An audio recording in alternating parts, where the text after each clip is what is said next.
Sénat, en partenariat avec France Bleu Héros et Midi Libre, vous présente.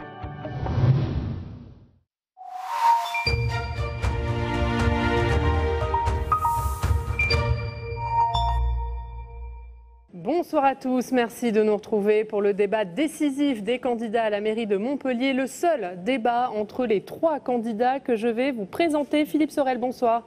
Merci d'être avec nous. Vous êtes le maire sortant, candidat d'hiver gauche à la tête de la liste Montpellier, la citoyenne. Mickaël Delafosse, bonsoir. Vous êtes candidat du PS, d'Europe Écologie Les Verts et d'autres partis de gauche à la tête de la liste Montpellier Unis. Et Moed Altrad, bonsoir. Candidat sans étiquette à la tête de la liste Cœur, Écologie et Démocratie. Merci à tous les trois d'être avec nous pour ce débat organisé par Public Sénat, France Bleu Héros et le Midi Libre qui nous fait le plaisir de nous accueillir dans ses locaux. Et avec moi pour ce débat, Olivier Biscay. Bonsoir Olivier, bonsoir, le directeur de la rédaction du Midi Libre. Guillaume Roulant, bonsoir Guillaume, journaliste à France Bleu Héros. Et Ludovic Trabuchet, bonsoir Ludovic, chef de l'agence Montpellier du Midi Libre. Et Ludovic, avant de commencer ce débat, vous allez nous rappeler les résultats du premier tour. Oui, exactement. Alors Philippe Sorel était arrivé en tête du premier tour avec 19,1% des suffrages, devant Mickaël Delafosse 16,6%, et Moed Altrad était le dernier qualifié avec 13,3% des voix. Rappelons aussi le sondage IFOP qui est paru la semaine dernière et qui donne pour l'instant un avantage à Mickaël Delafosse, estimé à 39% d'intention de vote, devant Philippe Sorel à 34% et Moed Altrad à 27%. Et merci pour ce rappel des résultats. Avant d'entamer ce débat à proprement parler, Guillaume a une question à poser à l'un d'entre vous. La première question pour Moed Altrad, bonsoir. Bonsoir. C'est le premier débat avec les trois candidats qualifiés pour le second tour. Vous aviez refusé tout débat, toute confrontation jusqu'à présent avec vos adversaires, Moed Altrad. Avant de nous faire savoir avant-hier que vous étiez d'accord pour venir, pourquoi avez-vous changé d'avis? Je n'ai pas changé d'avis. Le premier débat, je n'ai pas refusé le débat, ni le second, ni le troisième, je ne sais pas combien il y en a eu, sauf que je n'étais pas prêt pour finaliser mon programme et venir vous raconter une histoire complète. Mon programme est sorti il y a une dizaine de jours. J'ai fait une conférence de presse. Là, je suis prêt, mais entre-temps, il n'y a pas eu de débat, donc vous ne m'avez pas invité. J'ai été invité par d'autres supports nationaux et régionaux. J'ai été invité par d'autres supports nationaux et régionaux. J'ai été volontiers. Voilà. Mais il n'y a pas eu de débat avec les prétendants. Alors, en tout cas, on est ravis que ce premier débat, le seul entre les trois candidats, se fasse sur nos antennes respectives. On va commencer ce débat à proprement parler. C'est Olivier Biscay qui va vous poser la première question. J'en profite, Oriane, pour vous remercier d'être là ce soir, Public Sénat et France Bleu, pour ce débat exceptionnel. Alors, Moed Altrad m'avait un peu tendu la perche, car la première question que j'ai envie de vous poser à chacun d'entre vous, c'est la même entre le 15 mars et ce débat ce soir, 22 juin, l'eau a coulé sous les ponts, la crise est passée par là. Est-ce que, Philippe Sorel, vous avez fait évoluer votre tonalité de programme? Est-ce que vos mesures ont été transformées à l'aune, au regard de cette crise du Covid qui est passée par là, à Montpellier comme partout en France? Oui, bien sûr. Si je n'avais pas modifié notre programme, j'aurais pu être suspecté de ne pas avoir pris conscience de ce que Montpellier et ses habitants étaient en train de traverser, c'est-à-dire une crise sanitaire inégalée, mondiale, au travers de laquelle il a fallu être présent à toutes les heures du jour, de la nuit, pour d'abord accomplir les premiers actes de base qui ont permis à Montpellier de sortir sans trop de casse finalement de la crise.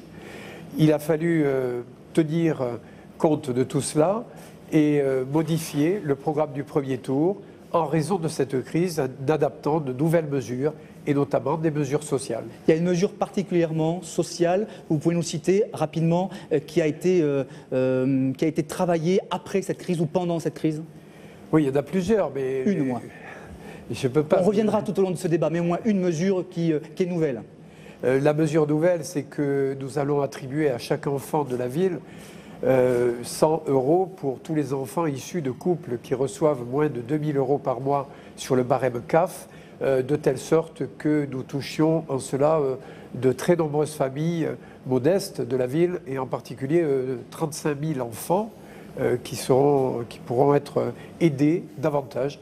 Cela contribuera socialement au pouvoir d'achat de ces familles, mais on peut rajouter aussi la prime aux agents municipaux et métropolitains lorsqu'ils se sont exposés de façon très frontale au Covid et à la crise. On y reviendra évidemment tout au long de cette soirée, Oriane. Mickaël Delafosse, même question. Vous aussi, vous aviez élaboré un programme de premier tour. Depuis 3 mois, c'est un confinement qui s'est installé partout en France avant d'en sortir le 11 mai. En quoi le programme, la tonalité a évolué? On vient de vivre une crise singulière, inédite dans l'histoire de nos générations. Moi, j'ai 43 ans, connu la paix, connu le sentiment qu'on n'était pas aussi vulnérable que nous l'avons été, en France et dans le monde. Cette crise sanitaire s'atténue, il nous faudra être vigilants, je vais y revenir pour les mois qui viennent. Mais là, notre priorité, c'est de se préparer à la crise économique et sociale qui s'annonce. Et pour ça, ça impose une mobilisation de tous les acteurs. Et si les Montpelliérains et les Montpelliéraines m'accordent leur confiance le 28 juin, avec l'ensemble des acteurs des différentes filières professionnelles, nous nous réunirons de manière hebdomadaire pour faire un point sur chaque situation, pour essayer d'accompagner les entreprises, donc l'emploi.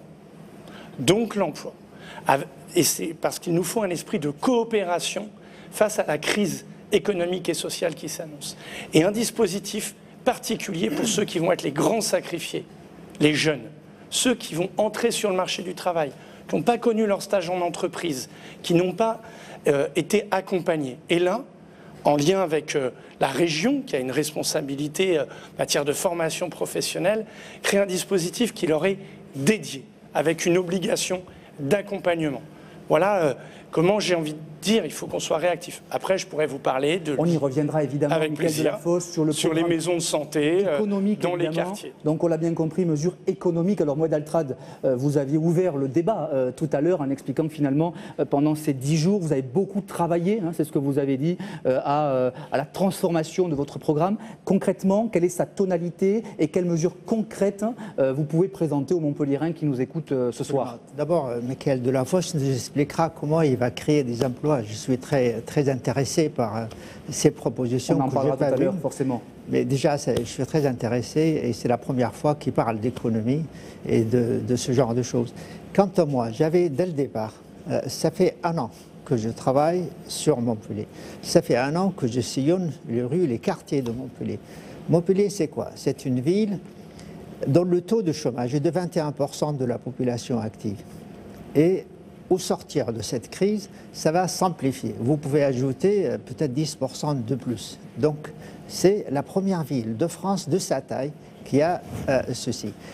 Donc, mon programme, on y reviendra, et je l'ai revu, pour répondre directement à votre question, je l'ai revu pour amplifier l'ampleur des moyens qu'il faut mettre en place pour sortir de la crise économique qui nous frappe de façon dure, mais c'est aussi aider cette population qui est drôlement touchée et essayer de redonner à Montpellier une façon d'espérer et de regarder l'avenir avec optimisme. Alors, on aurait voulu aborder beaucoup de thèmes avec vous, mais ce débat dure 1 heure. Il nous a fallu faire des choix. On va parler des questions de sécurité, on va parler des questions d'écologie, de mobilité, mais pour commencer, on va parler des questions d'économie et de social avec vous, Ludovic. Oui, exactement. Alors, vous l'avez déjà esquissé dans votre réponse, hein, mais après la crise sanitaire, c'est une crise économique et sociale qui s'amorce.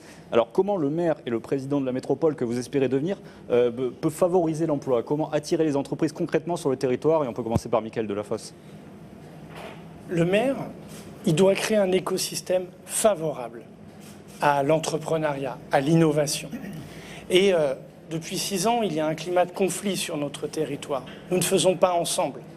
Aujourd'hui, il faut coopérer avec l'ensemble des acteurs. D'abord les collectivités territoriales, l'État, les consulaires, l'ensemble des acteurs. Vous faites référence aux querelles avec le département, avec la région, c'est ça?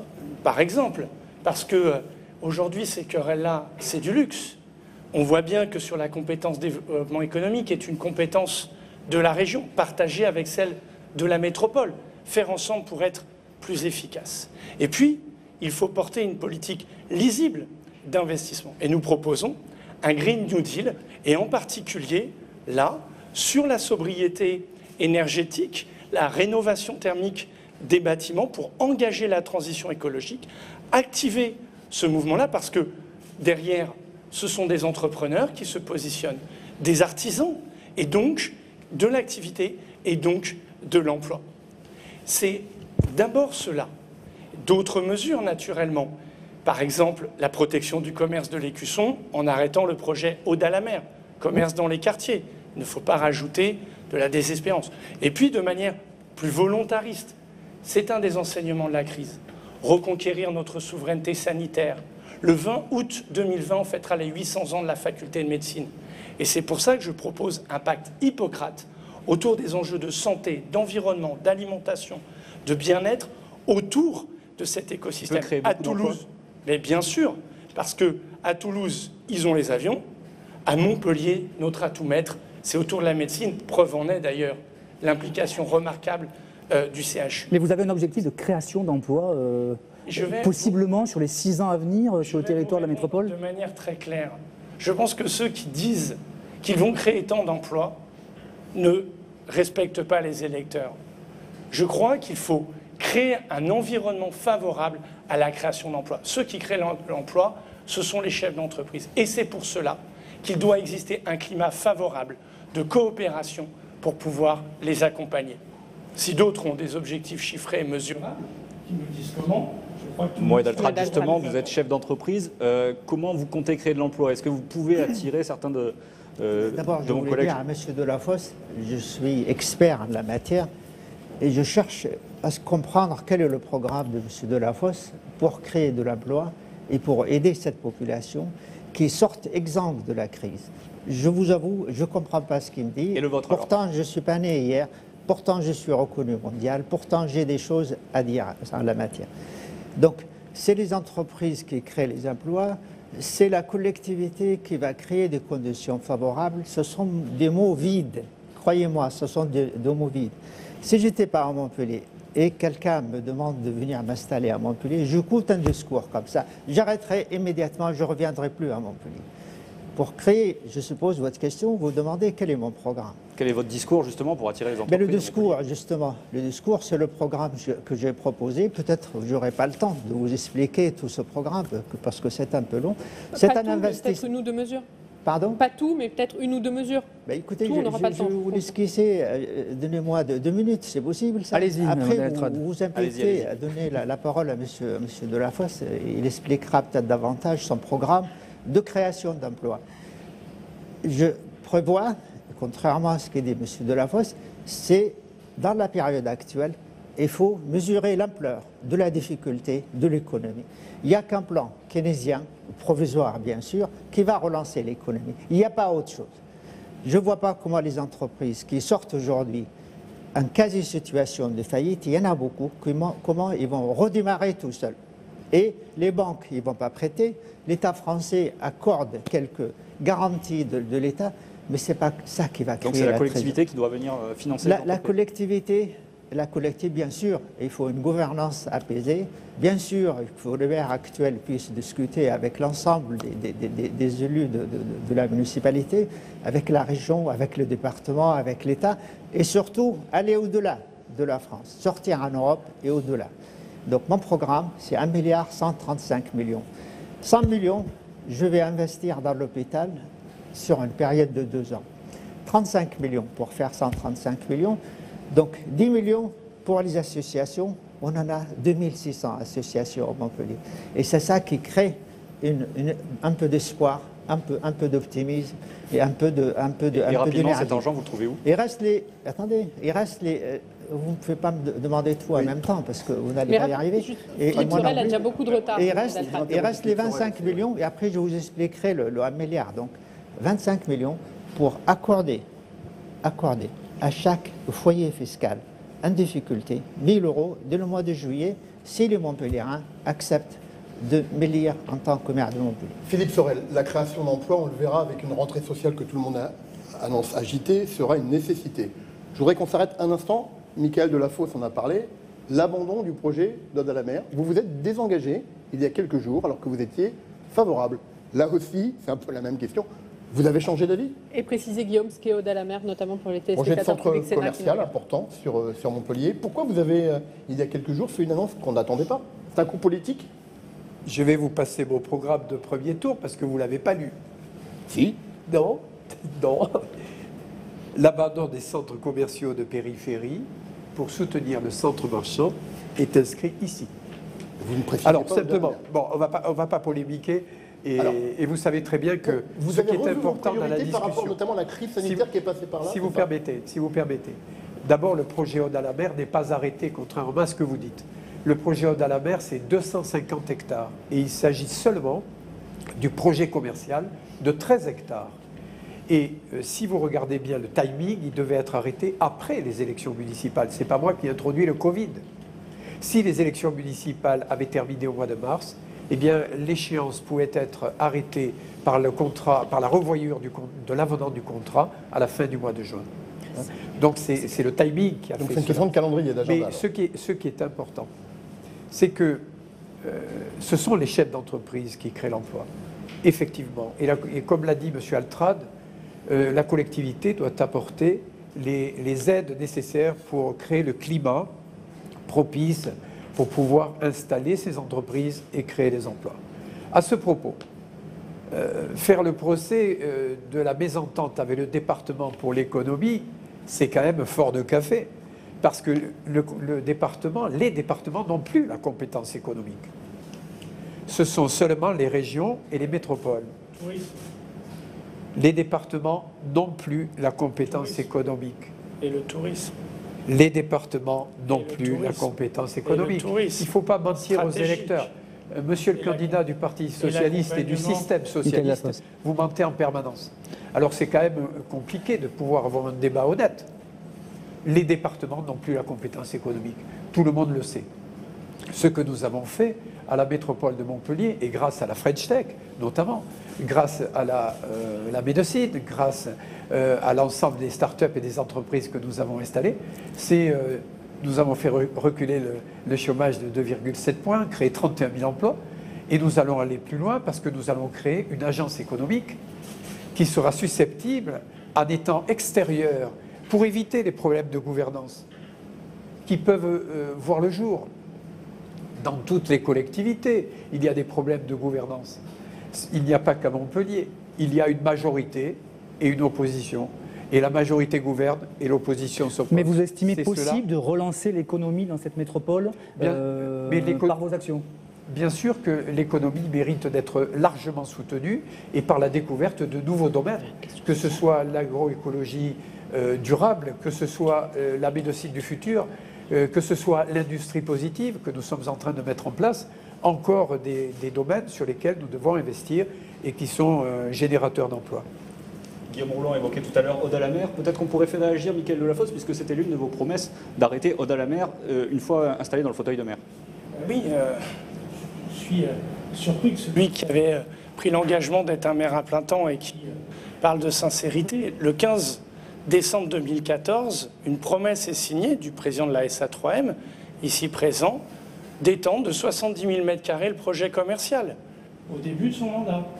Et là, 15 jours avant la fin du mandat, on a une annonce, ce serait terminé le centre commercial. Nous, notre engagement est très clair, arrêt du projet d'Aude à la mer, parce qu'il faut soutenir le commerce du centre-ville, le commerce dans les quartiers. Il faut le revitaliser et il joue aussi un rôle majeur pour l'emploi, pour l'apprentissage pour les jeunes, pour leurs stages. Et donc, on a besoin, dans ce contexte de crise, de lui donner de la lisibilité. Notre priorité doit être le commerce de l'écusson. Monsieur Altrad, votre position sur la question des centres commerciaux, est-ce que vous êtes favorable aussi à l'arrêt de tout projet? Je suis favorable à l'arrêt de projet Aude à la mer, tel que ça a été esquissé par Philippe Sorel à l'instant. Je suis favorable à son arrêt. Donc vous êtes d'accord tous les trois? On est d'accord tous les trois. Il y a assez de centres commerciaux, il y a assez de commerces au centre-ville. Il faut rendre la ville sécurisée, la ville propre et faire en sorte que les commerçants puissent travailler davantage. Et on va les aider à travers le 1 milliard qui reste à vous expliquer si vous me donnez la parole à un moment donné. Ça tombe bien, Mohamed Altrad, parce que peut-être une question à tous les trois très très courte. On a bien compris qu'Aude à la mer c'était terminé, que ça allait probablement redonner du PEPS, en tout cas la surface commerciale, redonner du PEPS au commerce de proximité. Mais pensez-vous réellement que ça va suffire? Et deuxième question, quelle est la mesure concrète que vous annoncez ce soir aux commerçants pour les aider? Il ne suffira pas de dire aux Montpelliérains, j'imagine, de venir acheter dans le centre-ville. ville. Peut-être Mickaël Delafosse, puis Philippe Sorel. Qu'est-ce que vous dites aux commerçants? Comment vous les aidez concrètement? À part de dire venez dans le commerce. Non mais il faut qu'on soit très clair. Ce commerce du centre-ville, il a été malmené. Il y a des enjeux de propreté de l'espace public qui ne sont pas honorés. Payons la TOM, l'une des plus élevées de France, et la question de la propreté n'est pas au rendez-vous. Je pourrais prendre ça, la question de la sécurité, je crois qu'on y reviendra. On va y venir. Nous défendons la gratuité des transports en commun pour les habitants de la métropole. Cette mesure va être phasée. Cet engagement sera réalisé dans les 2 premières années du mandat, et on va commencer le week-end, le vendredi et le week-end, dès la rentrée. Deuxième mesure, la crise économique, le quorum est à l'arrêt, parce que les opérateurs hésitent encore à se positionner, tant c'est incertain. Nous proposons que la métropole se porte garant, c'est une idée qui vient de la CPME et que nous reprenons bien volontiers, se porte garant le cas où un congrès serait annulé pour prendre en charge les frais d'annulation, pour redonner de la lisibilité au Palais des Congrès, excusez-moi, et donc pour commencer à faire revenir des congrès internationaux qui participent aussi au dynamisme commercial de l'Écusson. Philippe Sorel, transport gratuit, ça suffira, et rapidement. Sur les mesures d'aide au commerce, mais il ne faut pas oublier non plus les artisans, les petites et moyennes entreprises qui sont en centre-ville. Nous avons, pendant la crise, été très actifs, avec l'aide de la Chambre de commerce et d'industrie, avec la Chambre de métier, où nous avons accordé des exonérations, des aides sur les loyers, pour permettre justement d'essayer de passer la crise avec le moins de dégâts possible. Une mesure qui a été discutée avec la Chambre de commerce, c'est la mesure pour limiter la CFE, pour diminuer la CFE, et également sur les parkings pour lesquels nous aurons 1 heure gratuite tous les jours, avec une compensation vélo, puisque nous nous engageons à mettre en place des parkings vélos en surface et des parkings motos en sous-sol. Et on va parler de cette question de vélo, mais d'abord la sécurité, Guillaume. Messieurs, vous êtes forcément au courant de l'actualité du jour. La sécurité, un jeune homme de 21 ans a abattu ce matin dans la cité Saint-Martin. Il y a quelques mois, des tirs d'armes automatiques dans le quartier de la Mosson. Ma question est très simple. Peut-être vous la poser à vous, Moed Altrad, puisque vous êtes un petit peu en retard en temps de parole. Est-ce que d'économie, parce que j'ai pas fini. Alors on y reviendra, mais ma question sur la sécurité est la suivante, et chacun pourra y répondre. Est-ce que Montpellier est en train de devenir une ville dangereuse, Moed Altrad? Je tiens à vous expliquer par rapport à la création d'emplois, ça ne se créera pas tel qu'on vous a. Moi, je réponds. On aura l'occasion d'y revenir. Il y aura 1 milliard d'euros injectés sous forme de fonds propres, sous forme de garantie bancaire, mais également sous forme d'aide spécifique à travers la création de sociétés d'économie mixte. Très bien. Est-ce que vous pouvez répondre à ma question par la collectivité? La sécurité, je vous ai parlé de la sécurité, c'est un des problèmes de Est-ce que Montpellier est en train de devenir une ville dangereuse? Elle est dangereuse déjà. Pratiquement tous les mois, vous avez un mort à Montpellier. Tous les jours, vous avez une jeune fille attaquée dans le parking. Tous les jours, vous avez une femme dont le sac est arraché. Qu'est-ce que vous proposez? Je propose que les moyens existants puissent être utilisés proprement et les agents municipaux puissent être motivés, respectés, mais c'est aussi mis au travail. Plus d'effectifs de police municipale? Voilà. Dans notre programme, on s'est engagé à ajouter, au-delà de ce qui existe, 25 agents municipaux supplémentaires. Philippe Sorel, la même question. D'abord, je voudrais avoir une pensée pour le jeune homme qui est décédé aujourd'hui, à Saint-Martin, et qui fait partie d'une famille que je connais bien, de la Rose. Son père était un élève de mon père lorsqu'il était directeur d'école. Et je suis allé rendre visite à la famille ce matin. Il y a dans les quartiers des tensions qui sont essentiellement dues à des conflits qui peuvent être soit personnels, soit quelquefois le hasard et la violence qui s'exprime, soit l'alcool, soit la drogue, soit toute une série de problématiques sociales, sociétales, qui font qu'il y a des affrontements, mais malheureusement, c'est l'apanage de toutes les grandes villes. Une espèce de fatalisme dans ce que vous dites. Ce n'est pas du fatalisme, c'est la réalité. Je vois que Montpellier a besoin d'être soutenue en termes de sécurité. Elle l'est par sa police municipale, présente sur le terrain, elle l'est par une police nationale qui a besoin aussi d'être renforcée en termes d'effectifs. J'ai obtenu de Gérard Collomb 30 policiers nationaux supplémentaires, recruté 50 policiers municipaux.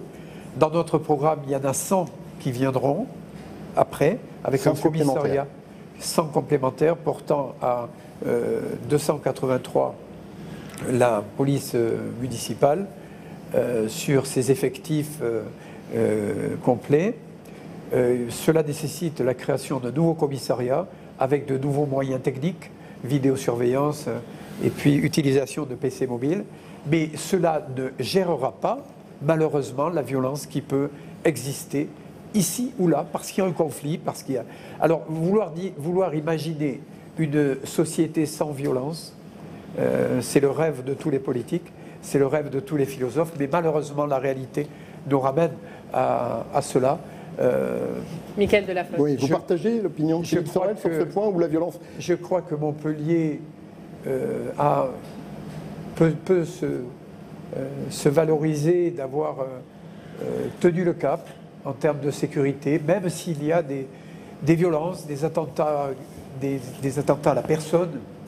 Nous n'avons jamais été victimes d'un gros attentat.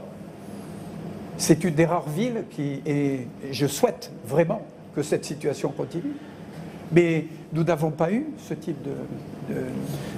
Alors, Michael Delafosse, sur la sécurité, Philippe Sorel annonce une centaine de policiers municipaux supplémentaires. Policiers municipaux. On va écouter peut-être Michael Delafosse, qui est un petit peu en temps de parole. Parce que c'est trop important sur la sécurité. On y reviendra, mais juste sur les policiers municipaux, parce que Moed Altrad et Philippe Sorel proposent des effectifs supplémentaires. Les policiers municipaux, ce n'est pas la brigade des stupes. Les policiers municipaux ne peuvent pas jouer le même rôle que les policiers nationaux. Ils ne sont pas des effectifs de la police des stupes. Donc l'État aussi doit faire son travail. Michael Delafosse, vous parlez de redéploiement. Est-ce que ça veut dire plus d'effectifs? Attendez, c'est un sujet majeur pour les Montpelliérains. La sécurité, la possibilité de pouvoir évoluer librement dans l'espace public, de pouvoir se sentir en sécurité, c'est une responsabilité collective du maire qui a des pouvoirs de police, et il a failli, et de l'État. J'ai une pensée pour la famille qui est dans l'épreuve, et pour les habitants de ce quartier. Et hélas, souvent, il ne faut pas avoir de discours de résignation. Sans cesse, il faut affirmer que l'autorité publique doit l'emporter. Aucune forme de violence ne peut être acceptée. Alors c'est difficile, tout le monde en conviendra. Mais c'est une question de responsabilité de ceux qui sont dépositaires de l'autorité publique. Donc vous faites Alors quoi, comment faisons-nous? D'abord, sur les moyens. Nous avions proposé dès 2018 une police des transports. Voilà un espace qui a besoin d'être sécurisé. 30 agents. Nous proposons une brigade spécifique dédiée au logement social sur le modèle de ce qui existe à Paris, parce que dans les quartiers où le logement social est dominant, eh bien, parfois, il y a des comportements, des occupations de bas d'immeubles, etc. Il y a besoin de marquer une présence. Et nous proposons de redéfinir les missions de la police municipale en police de proximité. C'est le retour de la police de proximité. Affectée à chaque quartier, connue de tous, connaissant les problèmes, pouvant se coordonner avec la police nationale pour qu'une politique de sécurité soit une coproduction de politique publique, avec des priorités. Et moi, je le dis, j'ai un désaccord sur la question de la drogue qui a envahi la ville. Disons-le. Eh bien, quand des dealers se positionnent à l'entrée des lycées, il faut une police municipale à l'entrée des lycées. Quand des commerçants sont condamnés pour trafic de drogue, il faut une fermeture administrative de ces commerces. Et il faut affirmer. Alors, bien sûr que c'est difficile, mais il ne faut pas céder, il faut réaffirmer le rôle de l'autorité publique, le respect de la règle.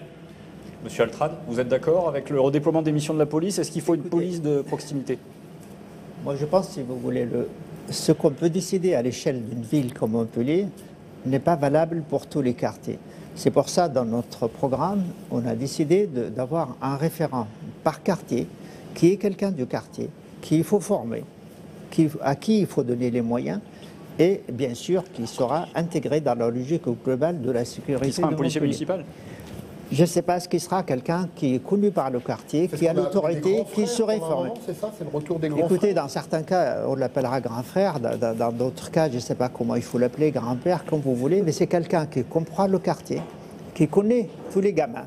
Et je signale que ce qui n'a pas été évoqué par M. Delafosse, le problème de l'insécurité, c'est le problème de la précarité. Lorsque les familles sont dans une situation précaire, c'est là où naît le fait qu'ils ne vont plus à l'école, le fait qu'ils sont désœuvrés, le fait beaucoup de choses. Donc là, et vous parlez après, de prévention. ils basculent dans la délinquance. Et c'est là où on a un gamin qui disparaît. Et quid de la fermeté? Parce que finalement, Mickaël Delafosse et Philippe Sorel parlent de fermeté. Est-ce que c'est pas ça qu'il faut à Montpellier, finalement? Je pense qu'il faut un discours, si vous voulez, ferme de la part du futur maire. J'espère que ce sera moi, en tout cas, ce que je souhaite, et c'est pour ça que je suis là, pour dire qu'il faut une vision globale pour la ville de Montpellier. Il faut une autorité, mais vraiment, qui ne transige pas avec certains principes tels que la saleté, la propreté et l'insécurité et l'incivilité. Vous savez, il y a des classements par l'INSEE où Montpellier est mal classé à peu près dans tous les domaines. Que ce soit le chômage, l'insécurité, l'incivilité. Par exemple, l'incivilité, le classement de l'INSEE, on est la 198e ville incivilisée. Plus que Laurent est important, plus qu'on est incivilisé. Donc, il faut un discours ferme, et il faut arrêter de parler. Il faut arrêter de parler tel que mon voisin il le fait. Il faut aller faire de l'action. Il faut aller sur le terrain. Il faut connaître les quartiers. Il faut aller habiter là pratiquement et parler le langage des gens qui sont de ces quartiers. Moi, j'ai eu la chance de gérer les quartiers sur le plan national lorsque François Hollande m'a nommé président de l'agence France Entrepreneur. Il y a en France 1500 quartiers dans lesquels habitent 14 millions de personnes. Tous, ils sont comme la Paillade, le Petit Var, Saint-Martin et autres. Le problème, si vous voulez, c'est le chômage, c'est la précarité. Tout ça, ça découle de ces choses-là. Et il faudra, à l'époque, et je le regrette beaucoup, j'avais proposé à François Hollande de créer, à l'instar de la Banque des riches, donc la BPI, la Banque des pauvres, et l'a doté de plusieurs milliards d'euros. Hélas, il n'a pas accepté l'idée, à l'instar de ce qu'on a fait il y a 40 ans, pour régler le problème du logement, qui aujourd'hui revient à la surface. Allez, on va passer à un autre thème. On va parler maintenant des questions d'écologie et de mobilité, Ludovic. Exactement. Alors, vous avez tous les trois un point commun, c'est que vous dites que vous serez un maire écologique. Alors, la question va être un peu large, mais qu'est-ce qui fait que vous êtes le candidat le plus écologique? Une mesure particulière ou deux, peut-être? Et on va commencer par monsieur Philippe Sorel. Le terme d'écologie est intégré dans le titre distinctif de la liste que j'ai l'honneur de mener, citoyenne divers gauche Ça ne suffit pas, c'est de écologiste, l'affichage, il faut des mesures. depuis 2014. C'est une façon de voir notre programme, de le concevoir et surtout d'apprécier le monde en mouvement. La crise nous a fait toucher du doigt un certain nombre de sujets qui sont venus s'ajouter à ce que nous savions déjà et ce que nous avions prévu, en termes de souveraineté numérique, en termes d'autonomie alimentaire, en termes d'agroécologie, en termes de production des industries essentielles et en termes de conversion énergétique et d'économie énergétique. Nous avons été en capacité de créer un document formidable pour lequel j'ai été convié pendant le sommet du climat à New York, à l'ONU, le manifeste de Montpellier pour une ville écologique et humaniste. Ce manifeste nous permet de décliner l'ensemble des grandes politiques municipales à l'aune des 17 objectifs de développement durable de l'ONU et va nous permettre de convertir l'urbanisme, si vous voulez, à la lumière de toutes ces préconisations qui fabriquent la ville durable et la ville économe, la ville sobre. Il y a là des mesures qui concernent l'environnement, il y a là des mesures qui concernent l'énergie, il y a là des mesures qui concernent la politique de l'eau, la biodiversité, mais la mesure que nous avons prise et qui révolutionne complètement la métropole de Montpellier, c'est d'avoir pu sacraliser 2/3 de l'espace pour l'agriculture, l'arboriculture, la viticulture et l'environnement. Nous avons été la première métropole à faire cela. Et nous avons retiré pratiquement 400 hectares de programme de logement de la métropole pour pouvoir laisser libre cours à l'environnement. Et lorsque vous parlez de Ode à la mer, Ode à la mer, c'est un programme de désimperméabilisation des sols. Ce n'est pas seulement les 13 hectares du centre commercial. C'est pour ça qu'il ne faut pas arrêter le programme Ode à la mer. Il faut arrêter seulement le centre commercial. Alors, autre mesure en rapport avec l'écologie, mais ça concerne aussi la mobilité, ça concerne aussi le social. Et Michaël Delafosse, vous avez été très tôt dans cette campagne, vous avez proposé la gratuité des transports. Est-ce que vous maintenez les transports en commun à Montpellier? Est-ce que vous maintenez cette mesure? Et puis surtout, est-ce que financièrement, économiquement, c'est possible? Et comment? Vous savez, il y a une actualité dont vous avez rendu compte. Il fait 38 degrés en ce moment sur l'océan glacial arctique. Et donc la question du climat est une question qui concernera tous les territoires de la planète et pour laquelle, avec la liste de rassemblement de la gauche et des écologistes, nous souhaitons être à la pointe. Les jeunes, ceux qui ne votent pas, mais ceux qui seront le monde de demain, marchent pour le climat. Eh bien, à Montpellier, il faut agir pour le climat. Et c'est le sens de la proposition de gratuité des transports en commun. C'est aussi agir pour le pouvoir d'achat. Mes deux compétiteurs ici proposent 1 000 € par famille, plus modeste, 100 € ici. Moi, je propose la gratuité des transports. Mais c'est une mesure qui coûte beaucoup d'argent. Qui coûte 24 millions d'euros, oui, soit 5% du budget de la métropole. C'est une question de choix et qui nous oblige, soit on continue comme avant, et c'est la fuite en avant, soit nous en avons du courage et nous essayons de changer. D'autres villes l'ont fait. D'autres villes qui n'ont pas tous les atouts que possède Montpellier. Et donc, moi, je maintiens cette mesure avec une mise en place, j'en ai parlé tout à l'heure, le week-end pour le commerce.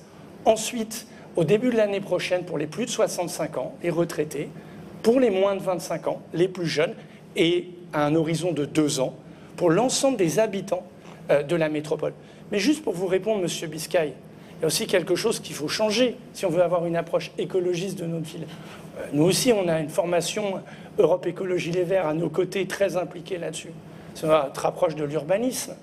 On a une urbanisation à la parcelle. On voit des maisons détruites, des immeubles poussés.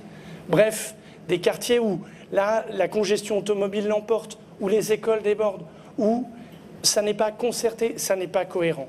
Et donc, nous demandons, et nous l'avions demandé à plusieurs reprises, que le PLU soit vite révisé et que des territoires de projets, de zones d'aménagement concerté soient identifiés, parce que Montpellier ne peut pas être un Far West pour les promoteurs. Il est temps de maîtriser cet urbanisme. C'est aussi un enjeu écologique. Oui, Daltrade, sur la gratuité des transports, on y revient. Est-ce que c'est une bonne mesure pour vous? Écoutez, je ne comprends pas pourquoi il faut donner un ticket gratuit à quelqu'un qui n'a rien à faire finalement, qui peut payer parfaitement son ticket.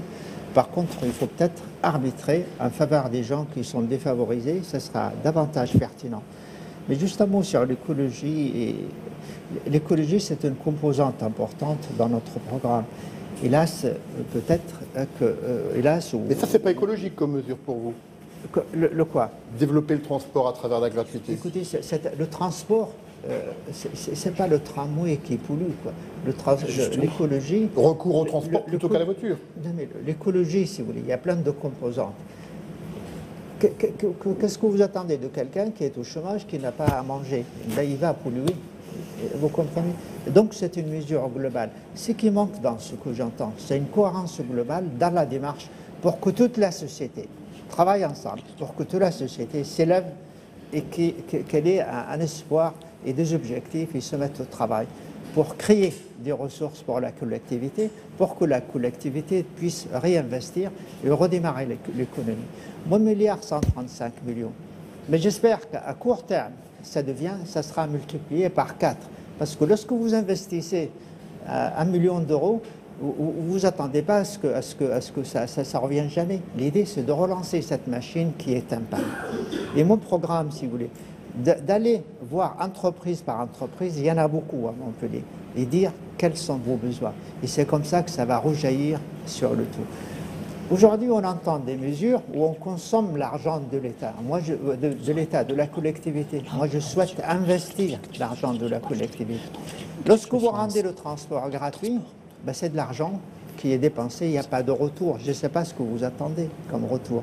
Le gars, il va se déplacer d'un point A à un point B, mais c'est fini. Peut-être il va faire des affaires, je ne sais pas, mais en tout cas, ce n'est pas l'objectif et ce n'est pas le cas souvent.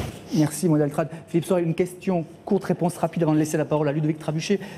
On voit bien qu'il y a un point de rupture avec Michaël Delafosse, si tant est qu'il n'y en a jamais eu sur ce sujet-là. La question des transports publics, pourquoi vous êtes si opposé et pourquoi vous expliquez que c'est impossible ? Ah non, pas du tout. J'ai pas dit ça. J'ai dit simplement que la crise que nous venons de traverser a modifié aussi notre programme sur les transports, puisque nous avons prévu de rendre gratuit pour les enfants qui sont de notre ressort, c'est-à-dire avant 12 ans, ceux qui vont à l'école, et puis pour les personnes qui ont plus de 65 ans, entre 10 heures et 16 heures, parce que ce sont les plages horaires où le tramway est le moins utilisé. Ça permettra aux seniors de pouvoir arpenter la ville, consommer et se déplacer davantage. Et vous aussi, vous pourrez financer, comme le dit Michaël Delafosse. Oui, nous l'avons évalué, c'est 1,5 million d'euros et pas 40 millions d'euros. Comme, 24 millions, hein, puisqu'il l'évoquait. Non, c'est 40. Nous l'avons étudié avec M. Lévita, c'est 40. D'ailleurs, dans son document de... Pourquoi il y a cette différence entre vous deux? C'est important.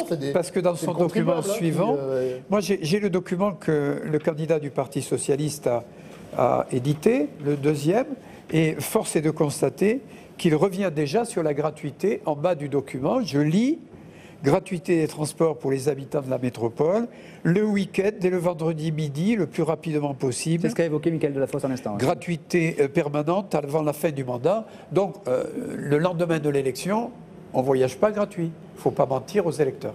On va vous laisser répondre, Michaël Delafosse. Je vais vous dire... Il est hors de question de mentir aux électeurs, celui qui s'est prévalu de vouloir être maire à plein temps et qui s'est déjugé au lendemain de son élection. Nous sommes très clairs. D'ailleurs, je me réjouis de voir que le candidat de La République En Marche défend commence à venir sur... Madame Miralles nous en parlera. Député Jean La République En Marche. Et donc, la gratuité des transports, c'est notre engagement. On a commencé cette campagne là-dessus. Et si les Montpelliérains nous font confiance, le 28 juin... C'est 24 ou c'est 40 millions? C'est 24 millions parce que c'est réservé aux habitants de la métropole. C'est-à-dire ceux qui sont contribuables sur la métropole. Parce qu'il y en a qui payent des impôts, qui travaillent et qui n'arrivent pas à vivre convenablement de leur travail.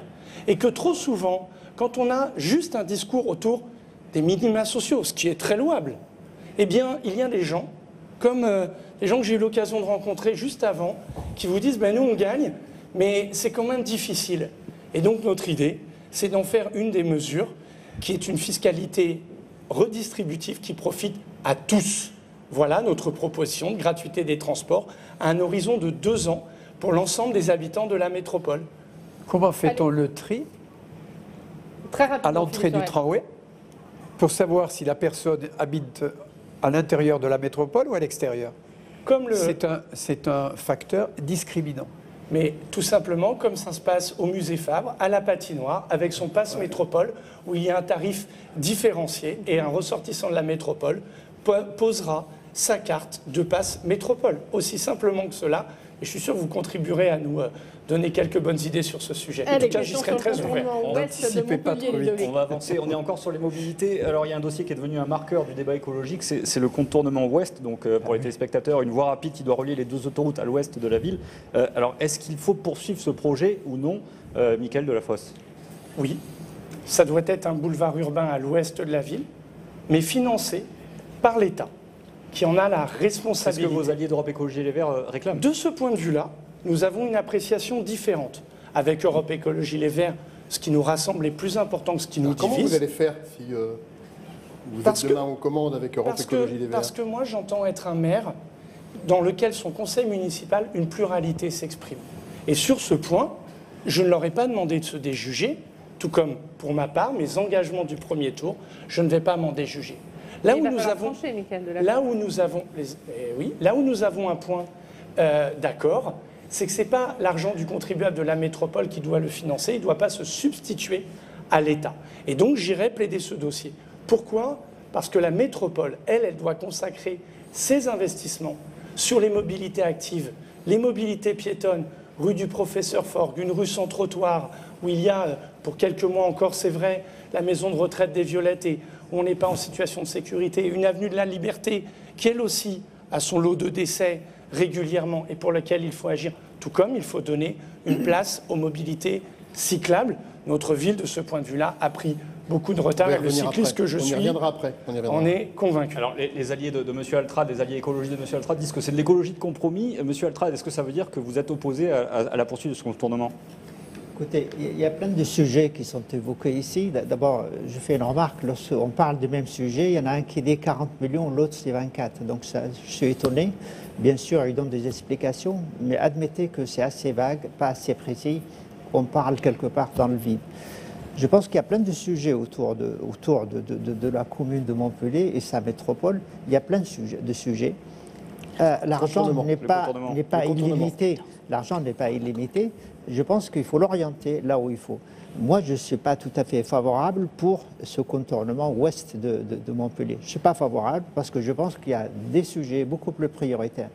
Lorsqu'on dit que c'est l'État qui finance, il y aura une quote-part quand même qui est supportée par la collectivité locale ou sa métropole. Donc, c'est pas comme ça, c'est pas je prends ça, ça remplace ça et tout marche bien, il n'y a aucune Alors difficulté. comment vous régulez le trafic automobile? Parce que ça pose cette question-là, ce contournement. À régler quoi, pardon? Le trafic automobile. Tous les matins, Écoutez, il y a plein, mais encore une fois, moi j'ai beaucoup de choses à vous dire sur le sujet. Le trafic, par exemple, il y a plein de mesures qu'on a étudiées qui sont dans notre programme et qui sont pratiquement et qui ne coûtent pas grand-chose. Quelqu'un qui traverse Montpellier d'est en ouest ou de nord au sud, ou inversement, qui n'a rien à faire avec Montpellier, il faudra lui trouver une solution pour qu'il ne passe pas par Montpellier. Il y a des solutions style des tunnels qu'on peut engager par des entreprises privées qui feront payer l'automobiliste pour qu'il ne pollue pas la ville. Et ça existe dans beaucoup de villes, notamment à Marseille, dans d'autres villes, à Lille et d'autres communes. Pardon ? Un tunnel sous la ville. Je ne sais pas où, des morceaux de tunnel sur la ville, là où ça peut être utile, ça pollue moins et ça désengorge la ville. Philippe Sorel, vous restez sur la solution du contournement ouest? Mais bien sûr. C'est la différence entre ceux qui font des plans sur la comète et ceux qui gouvernent. Moi, je suis en responsabilité. Et quand je regarde la carte et la qualité de l'air, je vois que l'A750 arrive du centre de la France, elle le déverse minimum 6000 camions dans la ville tous les jours et elle ne rencontre jamais l'autoroute A9. Alors que fait-on? Bien sûr, et là où je reprends un certain nombre de préconisations d'autres acteurs politiques de Montpellier, c'est que en faire un tronçon autoroutier, non. Bien sûr, un boulevard urbain, c'est tout à fait logique. Et j'ai fait rajouter les itinéraires cyclables par l'État qui avait oublié dans le plan initial l'itinéraire cyclable. Mais je vous rappelle simplement une chose, c'est qu'avant de parler de cela, il faut quand même consulter les maires de l'Ouest. Parce que nous ne sommes pas les seuls concernés, Montpellier. Et je rappelle que le contournement ouest a été voté à l'unanimité par les 31 maires des communes de la métropole. Donc je veux bien qu'on parle de trucs ici, qu'on s'envoie en l'air sur les paroles, mais il y a des actes qu'il faut respecter. Le vélo, c'est la vie des maires. On a parlé des transports en commun, on a parlé des voitures. Parlons du vélo avec des pistes cyclables provisoires que vous avez mis en place au moment du Covid, qui provoquent aujourd'hui, Philippe Sorel, il faut quand même le reconnaître, de vraies difficultés de circulation. Demain, vous les maintenez, vous les pérennisez, vous les confirmez, ou vous revoyez complètement les choses? D'abord, les pistes cyclables temporaires qui ont été installées pendant le Covid ne sont pas la propriété unique de la ville de Montpellier. Paris l'a fait, Nantes l'a fait, d'autres villes l'ont fait. Aujourd'hui, de la façon dont ça se passe en ville. Je ne suis pas sans ignorer que ces pistes cyclables créent quelques problèmes, notamment à certaines intersections et surtout sur les tours à gauche. La philosophie est la suivante. Nous allons tout faire pour pérenniser les pistes cyclables, mais nous intégrerons des modifications qui seront susceptibles de partager mieux l'espace. Vous ne réduisez pas pour autant la part consacrée à l'automobiliste, c'est ça? Vous réfléchissez autrement? par rapport à ce que vous avez mis en place en urgence là. La crise sanitaire nous a demandé de réfléchir autrement, nous a présenté le visage de Montpellier d'une autre façon, libéré de l'espace public libéré. Et donc on a vu toute une série de pistes et de possibles à imaginer, c'est ce que nous avons fait. Allez, on va entendre les autres candidats sur cette question des vélos, des pistes cyclables. Mickaël Delafosse. Tout à l'heure, à l'instant, il a été fait référence à Paris, Nantes. C'est des villes qui ont engagé les politiques en faveur du vélo. Courageuses d'ailleurs. Et regrettable qu'on ait attendu un virus ou la veille du second tour pour en déplacer. À Montpellier, à Montpellier, on a quand même connu un rassemblement de cyclistes très important. Et donc Montpellier a pris du retard. Notre proposition est la suivante. D'abord, il y a des pistes cyclables qui devront être pérennisées. Il faut le dire, elles sont là. Et elles vont notamment sur le tronçon du nord à l'Écusson. Voilà, ça c'est emblématique. Et il faut concerter. Il faut donc un nouveau plan local de déplacement pour sortir le trafic de transit qui pourrit la vie des gens qui habitent rue Saint-Louis, dans le quartier des Arceaux. Et puis, il faut régler ces questions de tourne à gauche. Il faut aussi donner de l'espace aux bus pour libérer les gens prisonniers des embouteillages au millénaire et surtout libérer les bus qui fonctionnent à vide et là qui coûtent cher aux contribuables parce qu'ils ne vont pas assez vite. Donc notre proposition, c'est un plan local de déplacement qui fera une part importante aux mobilités actives, vélo et piétonnes, concertée à un horizon de 2022. Moed Altrad, le vélo. Je pense, si vous voulez, aujourd'hui, il y a beaucoup de pistes cyclables, ce sont des plots posés comme ça, et là, ça pose un problème de continuité des pistes, enfin, voilà, d'utilisation des vélos. Je pense qu'il faudrait, dans un premier temps, un plan détaillé, un audit complet sur ce plan vélo. De toute façon, c'est un sujet complexe, lié à l'utilisation de l'automobile, lié à la ligne 5, qu'il faudra sûrement la terminer rapidement, lié à un tas d'autres facteurs. Donc, notre idée, c'est de dire, sur une période de 6 ans, d'un mandat, faire 300 km de pistes cyclables. Mais ça c'est quelque chose, on tient beaucoup, et c'est inscrit dans notre programme. Voilà. Mais il faudra aussi regarder la continuité. Si vous prenez une piste cyclable et à terme, au bout de la piste, vous arrivez à un endroit où vous ne pouvez pas bouger, ni aller à gauche, ni à droite, ni tout droit, il y a un problème. Allez, voilà pour les questions sur vos programmes respectifs. Messieurs, il nous reste très peu de temps pour vous poser une question politique à chacun. On va commencer, Guillaume, avec vous. Une question à Philippe Sorel. Philippe Sorel, vous avez fait un peu cavalier seul dans cette campagne. Pas de parti, pas de soutien officiel, pas de fusion entre les deux tours. Est-ce que vous le regrettez aujourd'hui à la lecture des sondages? Pas du tout. Je ne regrette rien. Quand je prends une décision, je l'assume. Et quand je suis responsable, moi je suis habitué à trancher, à décider. Quand on veut être maire, il faut être dans le costume du maire. Il ne faut pas dire je vais interroger la région, le département, les copains et tout. À un moment, il faut décider. Il faut décider. Et donc je ne regrette rien du tout. Les 65 membres de la liste citoyenne d'hiver gauche écologiste, ce sont des hommes et des femmes engagés qui ont des origines différentes, qui ont des philosophies différentes, qui ont des appartenances philosophiques différentes. Et ils sont formidablement investis. Donc, question d'Olivier pour Moed Altrad avec des réponses courtes, messieurs, il nous reste très peu de temps. Oui, double question. Est-ce que vous assumez complètement, là ce soir, les clowneries de Rémi Gaillard qui parle en votre nom?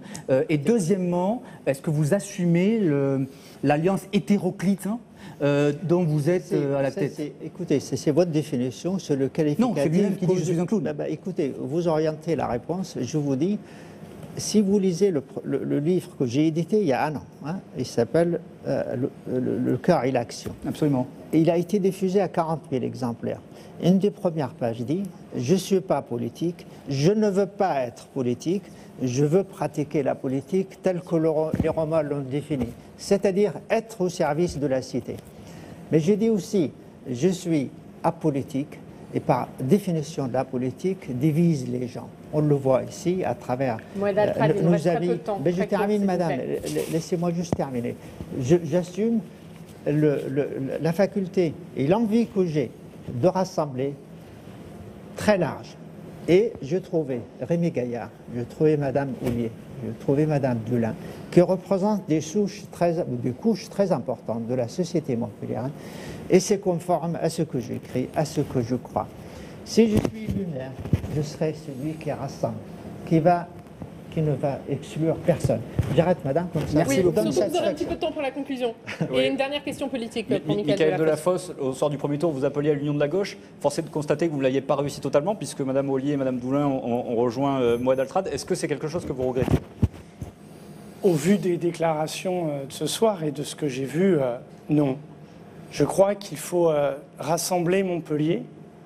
C'est rassembler dans la clarté, la cohérence et le sérieux.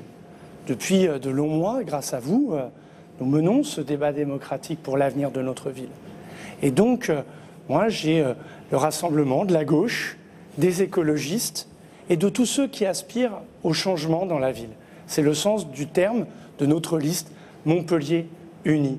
Ne plus s'égarer en polémique, en invective, pour essayer de considérer que dans cette ville, ce qui nous rassemble est plus fort que ce qui nous divise. Et c'est l'heure de la conclusion, messieurs. Vous avez une trentaine de secondes chacun pour vous adresser aux Montpelliérains dans un ordre qui a été défini par tirage au sort avant l'émission. Et c'est Moed Altrad qui commence. Tout ce que j'entends, notamment de M. Delafosse et en partie de M. Sorel, ça ne me rassure pas. On parle de la gauche, mais il y a d'autres gens qui ont des avis différents dans cette cité. Mais qu'est-ce qu'on en fait? Si on unit à gauche, on fait quoi avec les autres? Mais il faut unir la gauche, la droite, le centre, toutes les sensibilités.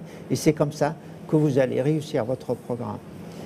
Ce que j'aimerais vous dire aussi, c'est que si les Montpelliérains souhaitent sortir d'un système qui a vécu, ça fait 5 décennies, il faudra qu'ils votent Moed Altrad dimanche prochain. Philippe Sorel, quel message pour les Montpelliérains qui vont voter dimanche? Eh bien, si je parle aux Montpelliérains, je leur dis ils ont le choix entre 3 possibilités. Notre liste citoyenne qui a rempli ses engagements de 2014, je le sais, je ne suis pas parfait, mais qui est parfait dans ce bas monde? Ou alors la liste du système socialiste qui veut reprendre la main sur Montpellier, comme elle l'a déjà fait pendant de très nombreuses années, et Montpellier serait gouverné du conseil régional à Toulouse ou d'Alco au conseil général. Ce n'est pas la vision que j'ai d'une ville libre et indépendante. Avec nous, les Montpelliérains savent, et ils l'ont vu pendant la crise, que l'on a assez de force pour pouvoir gouverner cette ville en responsabilité. Voilà, et puis la liste de Moed Altrad, qui est une liste particulière qui interpelle.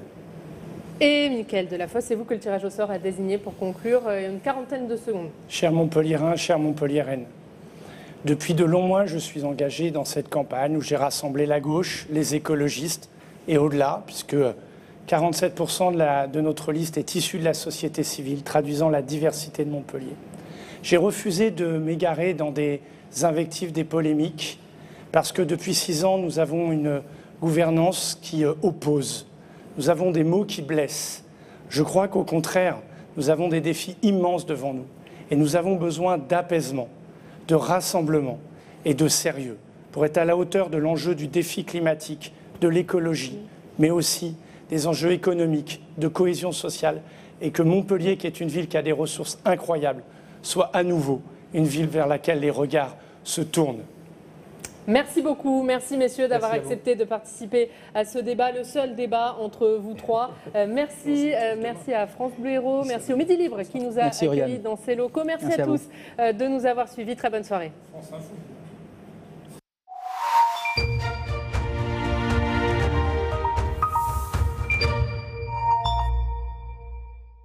Ce programme vous a été présenté par Public Sénat en partenariat avec France Bleu Héros et Midi Libre.